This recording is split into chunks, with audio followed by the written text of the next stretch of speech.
Since the introduction of the machines, people have been both grateful and, at times, resentful for this innovation. Going as far back as the Industrial Revolution, people have spoken up about how machines have stolen the livelihood of the workers, but machinery and technology have greatly improved people's quality of life as of now. Although machines are originally made to assist people in their tasks, technology has been deemed a threat to a great many, which divided the world into two factions: those who continuously look for the development of these machines and those who oppose it, thinking that we will be overrun by our very creation shortly. In today's episode, we'll be discussing the correlation between humans and machines and what the future has in store for us all. Will the world be overridden by artificial intelligence soon, or will we still be 2 steps ahead in the game for them? Humans versus machines. What is our future? Before we get into the video, don't forget to subscribe and turn on notifications so you don't miss anything we post.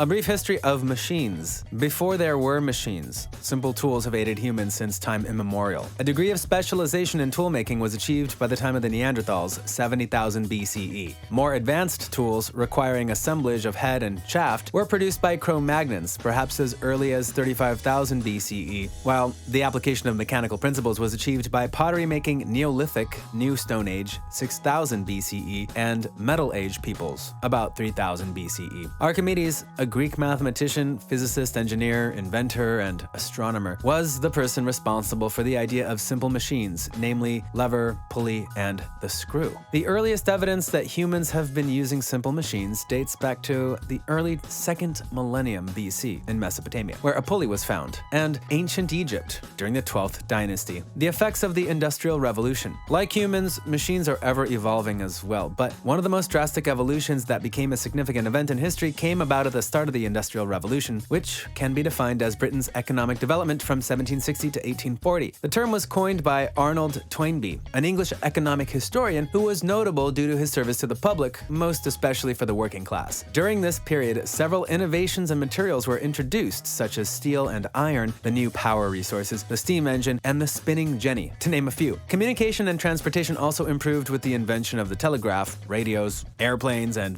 automobiles. The Industrial Revolution also had its third wave, wherein we saw how computers can operate the machines people used to operate manually, and also enabled humans to do work that could not have been done before. Although machines made people's lives better, some people did not benefit from the introduction of these machines. New machines were a threat to the economic security of the newly formed working class. Machines were no longer simply helping people achieve more, but also were now displacing a great many workers. This new relationship between people and technology created economic hardship for the working class. The battle between man and machine began in life and art. One of the most noteworthy of these man versus machine predicaments presented itself during the Luddite Rebellion of 1811 to 1813. Ned Ludd, a skilled craftsman, started this rebellion when he literally smashed textile stocking frames back then. The Luddites, as the rebels came to be known, were also skilled craftsmen, people who had spent a lifetime learning their craft. It was the economic and career model of the day, where master craftsmen taught and passed on their skills and knowledge to the next generation through apprenticeships. This event is a prime example of machines replacing humans in their own line of work. From there, the machine only progressed further, even being imbued with their own thoughts, which later came to be known as artificial intelligence. One of the first recorded events of a machine having a life of its own is demonstrated by Leonardo Torres y Quevedo, a Spanish engineer who showcased the first chess-playing machine capable of king and rook against king endgames without any human intervention back in 1914. From machines came the concept of robots, which was first introduced by Karel Čapek, a Czech writer who incorporated the word in one of his plays entitled The RUR, which stands for Rossum's Universal Robots, with the word robot derived from robota, meaning work. The first robot was actually built in 1929 by Makoto Nishimura and was called the Gakuten Soku, which translates to learning from the laws of nature. This robot has the ability to change its facial expression and its head and hands via an air pressure mechanism. The depiction of man versus machine in literature and pop culture. We've all had our share of watching watching and reading science fiction that rotates around the topic of man versus machines. Writers have long since known that technology can be both the boon and bane of our generation, as exhibited in George Orwell's dystopian novel 1984, wherein society has fallen entrapped and under constant surveillance of the omnipresent TV in the story. Stanley Kubrick's 1968 film, 2001: A Space Odyssey, also exhibits the same theme,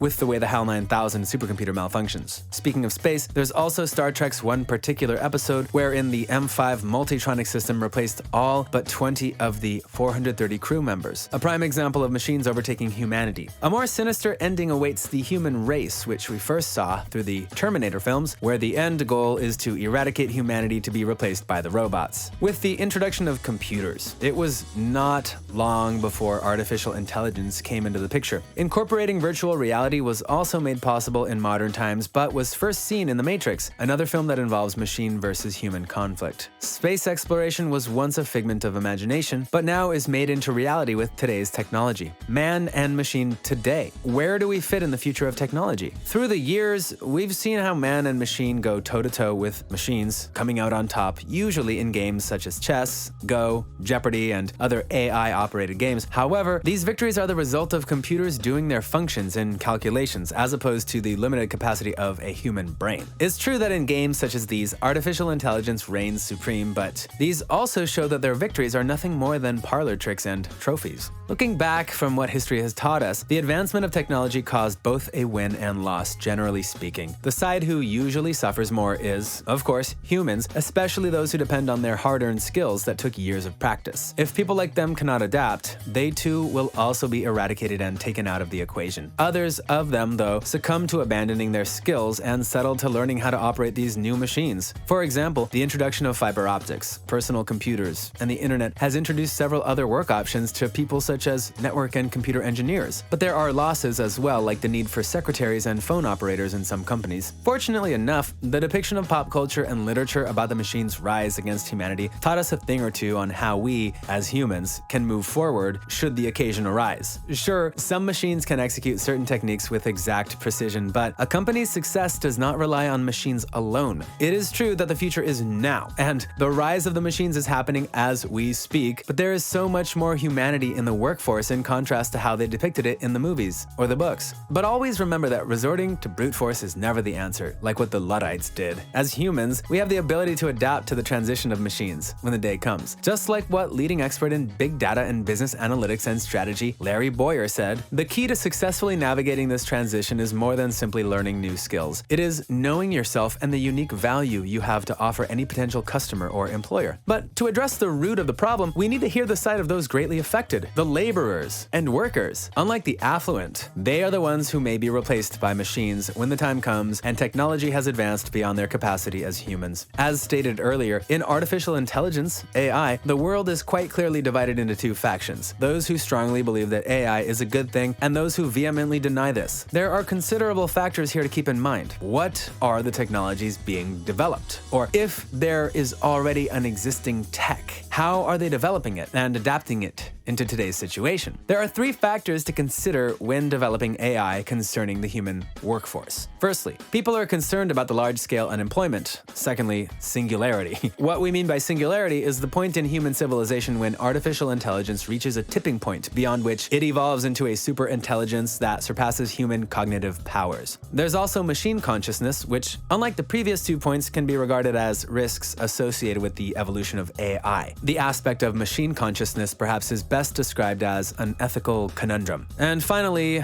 we question who's in control. Due to the very nature of AI, it requires immense investments in technology and science. There are only a handful of organizations, private or government, that can leap into taking AI into the mainstream in a scalable manner and across a vast array of applications. Artificial intelligence is certain to reach a large number of ramifications, but should the above concerns be addressed properly, then the quality of lives of us humans will turn out for the better. And that concludes what we have for today's episode regarding humans versus machines and what our future holds. What do you think? Will we be overrun by these machines? Or will we find the perfect balance to coexist in harmony, with humans still having a better grasp on the reins? Either way, we're living the future right now, so let's just see how it goes. If you liked this video, please click and subscribe, and we'll see you again next time. Thanks for watching.